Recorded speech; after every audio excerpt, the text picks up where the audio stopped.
बच्चों आइए देखिए आप लोग अर्थमेटिक प्रोग्रेशन जो कि बीजगणित का टॉपिक है। तो इसमें आइए हम देखते हैं, जैसे कि मेरा पहला एग्जांपल है 7, 14, 21, 28, 35 और 42। दूसरा एग्जांपल हम ले लिया XYZ ABC।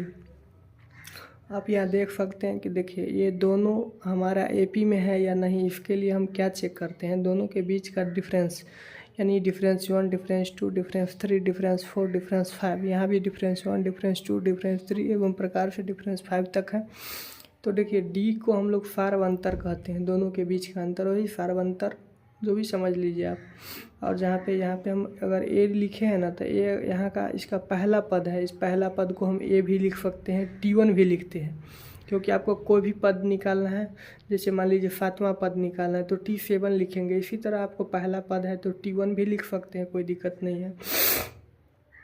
आप यहाँ में देखेंगे तो D बराबर कितना होगा 14, D1 equal to 14 m-7 equal to 7 हो गया। D2 इक्वल टू देखेंगे 21 माइनस 14 इक्वल टू 7 होगा। D3 equal to 28 minus 21 equal to 7 होगा। D4 इक्वल टू 35 माइनस 28 7 हो गया।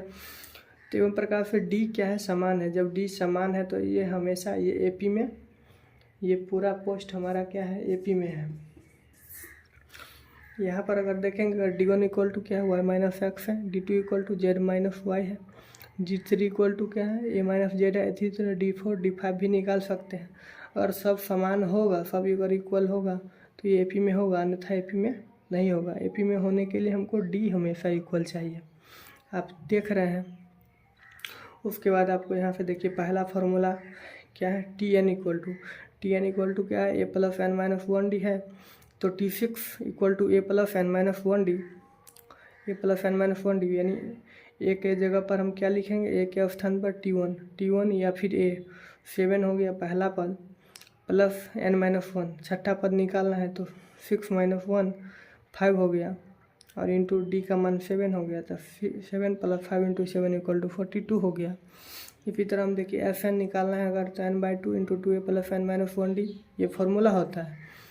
लेकिन इसका दूसरा मतलब थोड़ा सा और हम इसको थोड़ा सा और इसको सॉल्व करेंगे तो क्या होगा, Fn equal to n/2 into A plus A लिख देंगे, 2A को प्लस n माइनस 1D। तो यहाँ देखेंगे हम कि A plus n minus 1D जो फॉर्मूला है ये हम पढ़ के आए हैं Tn का, और A को हम T1 लिख सकते हैं। तो Fn equal to n/2 into T1 plus Tn होता है। ये फार्मूला हो गया आपका। इस पर हम 2-4 क्वेश्चन आगे जाके हम देखेंगे। इस पे आप लोगों का ऑब्जेक्टिव भी पूछता है, कई सारा ऑब्जेक्टिव है जो आपको Fn पूछ लेगा, कहीं Tn पूछ लेगा, कहीं पे आपको टोटल पद का योग दिया हुआ है तो वहाँ पे